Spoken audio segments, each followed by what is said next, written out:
Tonight, thousands of families will light a candle in honor of a baby that has passed away. Today is known as Pregnancy and Infant Loss Remembrance Day. But families who are living with a loss know their baby will always live on in their hearts. And one local organization's mission is making sure families also have a lasting memory of their child. News 8's Brittany Schmidt joins us now with this story. Mike and Lisa, Now I Lay Me Down to Sleep is a national organization at work right here in our backyard. It is a program where professional photographers volunteer their time and equipment to take pictures of a baby that has passed away and then give them to the family as a keepsake. One mother in Tomah says she was hesitant to get the photos at first, but now she couldn't imagine her home without her daughter's picture hanging on the wall. I was about 12 weeks pregnant when I found out I was pregnant with her, and she was a surprise. With two beautiful girls already by her side, Pam and her husband found out they were expecting baby number 3. When I was pregnant, she loved listening to her sisters screaming, yelling, playing, having fun. She was healthy, happy, until my doctor's appointment. At almost 31 weeks, Pam went in for a normal routine checkup with her doctor. He went to go check for her heartbeat, and he couldn't find it.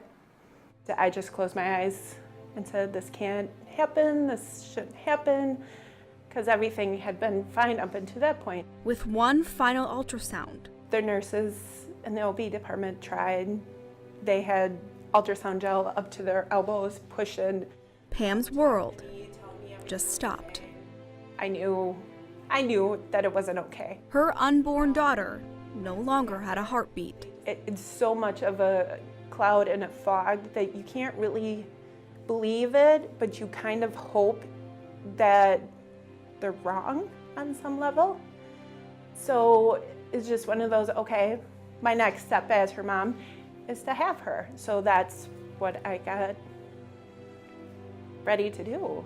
On January 9th, 2009, Victoria Marie Kirk was born. She was only 2 pounds and 11 ounces when she was born. There would be no first smile, first birthday, first steps. Only a few short hours to take in the little life she will never get to know. But then, a visit from a stranger she will never forget. Jesse came in, walked right into the door, walked right over to me, looked at her, said I'm sorry, put her stuff down, and just picked her up and just started talking to her and loving on her and started getting all of her stuff ready and just started taking pictures. I guess photographer mode kind of just kicks in. It's a baby.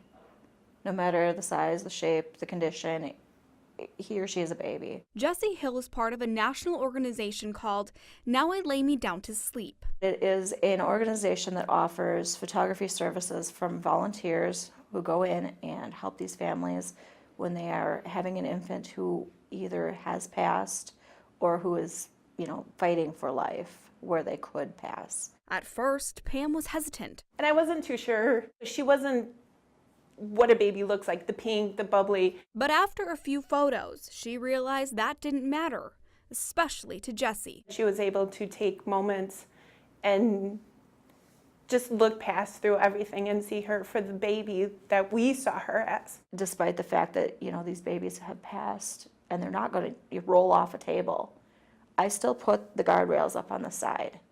I still wrap them up tight.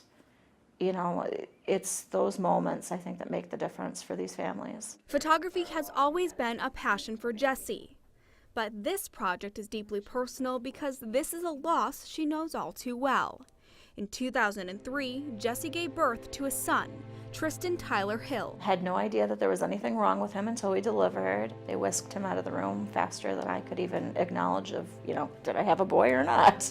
He was up and gone. By the time Jessie was able to see her son Tristan, he had already been intubated. So I never seen his face without all the equipment. I never seen his arms without all the lines and things in them. Jessie and her husband basically lived at the hospital with Tristan for about 3 months, until he passed away.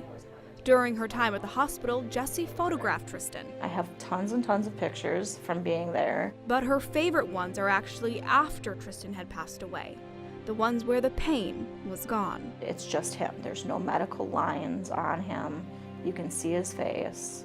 and those are just more comforting ones for me. And from that moment on, as a mother and as a photographer, Jessie knew other families like Pam needed that same kind of healing. I think he was here to bring, me to this organization when it was formed. I think he was here to give me a purpose. For almost a decade, Jessie has been helping families remember the good moments. I didn't know she took this picture until we got them back, and it's of her face, and to me it looks like she's kind of smiling. Along with the tough ones. And even though we're smiling, she captured the moments that you could see the heartbreak in us. But most importantly, capturing the precious few moments they never want to forget. There's a special place in my heart for her and what she does. And there's no words I can say to thank her. But she's an amazing woman and has an amazing gift that she provides. In the past 9 years as regional coordinator, Jessie says she can proudly say she has never had a family who wanted photos go without them. And because of that, she has been nominated for our Pay It Forward campaign by Pam. News 8 has given Jessie $250 to use towards her mission. She can use the money for gas, equipment, for babysitters so that she can go when called no matter what time of day. Jessie was very humbled after receiving the money, saying she is a volunteer with the organization because she truly believes these memories should be shared for years to come. All right, thank you, Brittany. The volunteer organization Now I Lay Me Down to Sleep reaches every state in the U.S. and has more than 11,000 volunteers. What a powerful story, and they are always looking for more photographers. If you would like more information, we do have a link to the organization on our website, news8000.com.